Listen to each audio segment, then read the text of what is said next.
Assalamualaikum warahmatullahi wabarakatuh. Bismillah, alhamdulillah, la haula wala quwata illa billah. Saudaraku, apa kabar semuanya? Semoga kalian semua dalam kondisi sehat ya. Dan tentunya kalian semua dalam kondisi sukacita, selalu bahagia. Saudaraku semuanya yang terlihat dan yang tidak terlihat, kesadaran manusia itu akan tumbuh manakala manusia itu sendiri mau berusaha untuk mengungkap ataupun mencari jawaban atas semua yang terjadi pada diri kita. Jadi ketika semuanya hanya diam saja, diam, tidak mau berusaha untuk mencari ilmunya, tidak mau bertanya, ya maka kesadaran itu tidak akan muncul, kesadaran itu tidak akan tumbuh ya. Sehingga kesadaran yang kita raih itu hanya kesadaran sebatas kesadaran lahiriahnya saja. Nah, sementara yang paling penting adalah kita masuk dalam kesadaran ilahiyah, kesadaran di mana di situ kita bisa kembali kepada Allah. Terus bagaimana menumbuhkan kesadaran ini, Lur? Gitu. Kita rileks dan santai, tapi saya bawa rokok, sudah bawa pipa, koreknya lupa. Jadi nggak bisa rokok ini, Lur. Ini pakai apa koreknya, Lur? Ya sudahlah. Jadi pertemuan kali ini kita tetap santai walaupun tanpa rokok ya.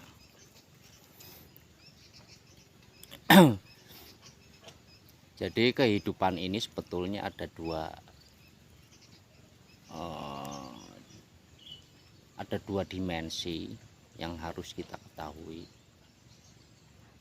yaitu dimensi kemakhlukan dan dimensi ketuhanan. Nah, ini biar ringkas dan gampang, dua dimensi saja, nggak usah banyak-banyak. Ada dimensi inilah, dimensi itulah. Terlalu pusing, yang dua aja pusing, apalagi mempelajari yang banyak-banyak. Toh endingnya sama, tujuannya sama. Dan apabila kita terlalu berbelit pada harus melangkah kepada dimensi 1, 2, 3 sampai ke 7, kadang-kadang kita malah tersangkut, terjebak, Lur. Di situ, Lur, nyangkut kemangsang di mana? Ya di alam yang bukan alam manusia. Kita logika saja, kita hidup di dunia, kita hidup di alam nyata, ya kita harus natural, alami, sesuai apa yang manusia kerjakan di sini, sesuai fungsinya lah. Ya mata hanya bisa melihat yang fisik-fisik, bisa melihat rumput yang bergoyang, bisa melihat rokok, bisa melihat kacamata. Nah, inilah fungsi panca indera kita selaku manusia hidup di dimensi ataupun alam fisik ini ya. Nah, itu, Lur. Jadi ketika manusia itu tetap pada dimensi fisik, ya tentu dia tidak akan bisa menempuh kepada ketuhanan, tidak bisa menyentuh ketuhanan. Walaupun kita sholat 1000 kali pun ya kita tetap akan berkecimpung berputar pada dunianya saja, fisiknya saja. Kenapa demikian? Ya karena bukan wilayahnya. Kalau mau masuk ke dalam wilayah ketuhanan ya kita harus masuk ke dalam dimensi ketuhanan ya lur ya. Nah, dan itu ada bagian tubuh kita yang harus dikenali, yaitu ruh itulah. Nah itu lur. Nah makanya apabila kita selalu mengandalkan satu pemahaman yang hanya membahas lahiriahnya saja, ataupun membahas ketuhanan, tetapi kita masih menggunakan alat yang bernama akal di sini, ya tentu larinya kepada lahiriah juga lur. Tidak bisa masuk kepada alam ketuhanan. Nah, makanya yang disebut sholat itu, sholat sendiri adalah mi'rajul mukminin. Mi'raj di sini berarti kita harus menemui, melihat dan bertemu Allah di situ. Ini yang disebut dengan sholat. Artinya ketika kita sudah melihat dan bertemu, maka kita baru bisa mengingatnya. Akan menjadi mustahil ketika kita belum melihat pohon taruhlah pohon pisang, kita belum melihat pohon pisang. Nah, tetapi kita percaya dari cerita teman bahwa pohon pisang itu nanti akan berbuah pisang di situ, dan kita hanya digambarkan saja tanpa bisa mengalami langsung, melihat dan bertemu buah pisangnya itu ataupun pohon pisangnya. Tentu ya keyakinan kita akan mengambang, tidak bisa pasti, tidak bisa hak di situ ya. Nah segitu juga dengan agama ataupun keyakinan yang kita anut di sini. Nah makanya kan kita harus masuk dalam ceritanya Al-Quran. Al-Quran itu adalah sebuah cerita, dan kita sendiri bukan untuk menceritakannya saja, tetapi kita sendiri harus menjadi pelakunya di situ lur. Nah gitu ya, harus menjadi pelakunya. Cerita Nabi Adam, cerita Nabi Ibrahim, dan nabi-nabi yang lainnya, kita jangan hanya menelan ceritanya saja, tetapi kita harus menjadi Adam, harus menjadi Ibrahimnya, harus menjadi Muhammadnya di situ lur. Nah apabila kita hanya tahu ceritanya saja, ya justru ini tidak akan menyelamatkan kita.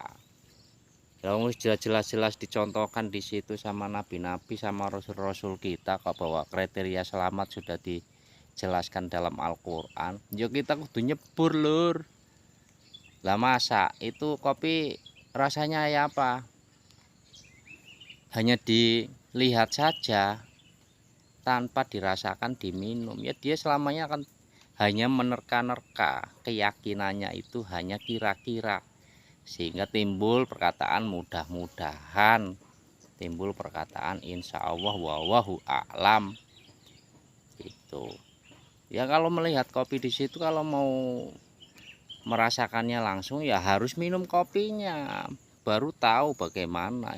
Itu yang disebut pengalaman, itu yang disebut kita langsung mengalami satu kejadian yang hak, mau benar-benar kita buktikan sendiri lur ya.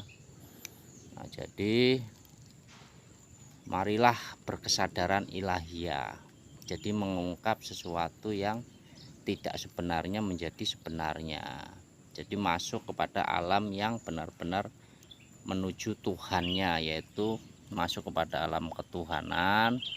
Menggunakan apa ya, kita harus mengenali yang bernama ruh. Nah dari ruh itu nanti kita bisa dihantarkan sebagai jembatan, sebagai petunjuk kita bahwasanya Tuhan itu nyata, bukan goib nantinya. Tapi kalau kita hanya di bawah saja, kita hanya di pemahaman yang dimensinya dimensi dunia, ya kita tidak akan bisa masuk kepada alam ketuhanan ya lur ya. Mau tidak mau kita harus nyebur langsung peristiwa-peristiwa yang diceritakan di Al-Quran. Kita harus masuk dalam Al-Quran itu, jangan dicerita-ceritakan bolak-balik terus, ya itu tidak akan berpengaruh sedikit pun terhadap diri kita lur. Lawang cerita kok, berarti kita harus masuk ke dalam cerita itu ya, paham di sini ya. Nah begitu lur. Ini rokoknya saya sudah, ya bukan sudah habis, masih banyak lur, tapi karena nggak bawa korek lupa ya, jadi nggak bisa isep rokok. Ya udah tidak apa-apa lur, segitu aja ya lur. Ngaji itu sedikit tapi berbobot, tidak usah banyak-banyak. Nah demikian, terima kasih dan mohon maaf ya lur ya. Wassalamualaikum warahmatullahi wabarakatuh.